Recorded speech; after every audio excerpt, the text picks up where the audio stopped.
Arakan. ஆரகன்னா என்ன? அரகன்னா அரக்கன். அரக்கனோட இன்னொரு பேர் அரகன். தளபதி மாநாடு 27 மாநாடு 27 என்ன சொல்றான் பாருங்க, கம்பி கட்டுற கதையெல்லாம் எடுத்து போடுறாங்க. ஹீரோ நல்லா நடிச்சிருக்கு, எல்லாருமே நல்லா இருக்காங்க. எல்லா சீனும் பிடிச்சிருக்கு, ஒன்னொன்று எதிர்பார்க்காத திருப்பம் தான், நல்லா இருக்கு. நல்லா இருந்தது. கதையும் நல்லா இருந்தது, திரைக்கதை நல்லா இருந்தது, எடிட்டிங் நல்லா இருந்தது, படத்தொகுப்பு பக்கா. கான்செப்ட் பேஸ்லாம் நல்லா இருக்கு. இன்னும் கொஞ்சம் ஒர்க் பண்ணால் இன்னும் பெட்டராக இருக்கும். படம் நல்லா இருக்கு. நல்ல லவ் ஸ்டோரி, நல்லா சூப்பராக இருக்குது பார்க்குறது. கதை வந்து தொழிலை பற்றி தான். தொழிலில் முன்னேறணும்னு நினைக்கிறாங்க, அதுக்காக போராடுறாங்க. படம் நல்லா தாங்க இருக்குது, நல்லா பார்க்கலாம். ஒரு போர் அடிக்கலை, நல்லா டைம் என்டர்டைன்மெண்ட்டாக போகுது படம். அது சூப்பராக இருக்குது படம். இல்லை ரொம்ப பொறுமையாக உட்காந்து பார்க்குற மாதிரி இல்லை, படம் நல்லா போயின்னு. இல்லை படம் வந்து கொஞ்சம் பொறுமையாக தான் புரியும், கதை நல்லா இருக்குது. ஆனால் எனக்கு பிடிச்ச காட்சி ஹீரோ ஆக்டிங் சூப்பராக இருக்குது, ஹீரோயின் ஆக்டிங் சூப்பராக இருக்குது. அதனால் டைரக்ட் நல்லா எடுத்துன்னு போயிடாரு. அது எந்த இடத்துலையும் கொஞ்சம் போர் அடிக்காமல் நல்லா சூப்பராக எடுத்துன்னு போயிடாரு, பார்க்கலாம் நல்லா இருக்குது. ஓகே, மியூசிக்லாம் நல்லா தான் இருக்குது.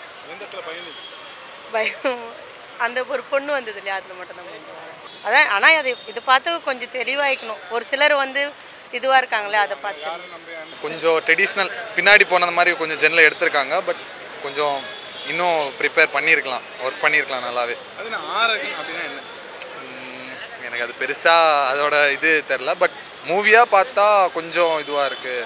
பட் கான்செப்ட் அதான் சொன்னேன், கான்செப்ட் பேஸ்லாம் நல்லா இருக்குது. இன்னும் கொஞ்சம் ஒர்க் பண்ணால் இன்னும் பெட்டராக இருந்தது.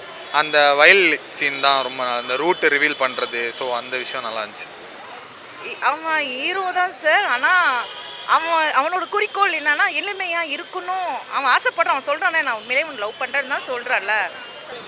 என்ன சூப்பராக இருந்துச்சுன்னா, அவன் லாஸ்ட்டில் அவன் சொல்கிறான் நான் அவனை லவ் பண்ணேன் அப்படி சொல்லல. அந்த இது எனக்கு ரொம்ப பிடிச்சிது.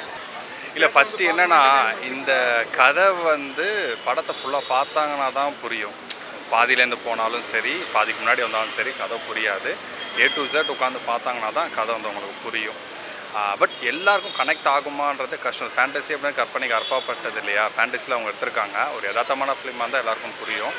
பட் இது அப்சர்வ் பண்ணி பார்த்தாங்க அப்படின்னா எல்லாருக்கும் புரியும். என்ன காட்சி உங்களுக்கு சிறப்பாக இருந்துச்சு? நல்ல காட்சி எல்லாமே அப்படி தான் இருந்துச்சு. நிறைய லவ் சீன்ஸ்லாம் நல்லா இருந்துச்சு. நம்பிக்கை துரோகம் இருக்கு இல்லையா, இதுதான் உண்மையான நம்பிக்கை துரோகம் அப்படின்றது. நிறைய பேர் ஏமாத்துறாங்க இந்த காலத்தில் லவ் பண்ணி. அது பண்ணுறது எங்கள் இளைஞர்களுக்கு ஒரு புரிகிற மாதிரி இருக்கும். இந்த மாதிரிலாம் ஏமாறக்கூடாதுங்கிறது. நல்லா படம் த்ரில்லிங்காக போகுது. படம் நல்லா இருக்குது, போர் அடிக்காமல் போகுது. அந்த த்ரில்லிங் சீன்லாம் கொஞ்சம் நல்லா இருந்தது. அந்த ஒரு லேடி ஒருத்தங்க இருக்காங்க, அவங்க அப்படியே முட்டி போட்ட மாதிரி நடந்து வராங்க, அதெல்லாம் நல்லா த்ரில்லிங்காக நல்லா பண்ணியிருந்தாங்க ப்ரோ. எல்லாருமே நல்லா நடிச்சிருந்தாங்க. ஹீரோயின் ஹீரோ எல்லாருமே நல்லா நடிச்சிருந்தாங்க. டேரக்டரும் நல்லா பண்ணியிருந்தாங்க.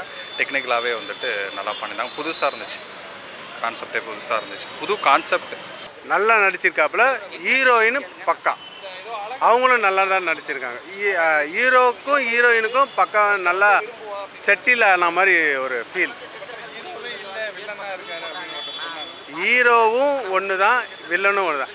அதான் ஹீரோ தனத்துக்கு ஏற்ற மாதிரி வில்லனும் நடிச்சிருக்காப்புல. ஐ மீன் ஹீரோ வந்து வில்லனுக்கு ஏற்ற மாதிரி நடிச்சிருக்காப்புல. ரெண்டு பேரும் ஈவனாக நடிச்சிருக்காங்க, ஒரே ஆள்.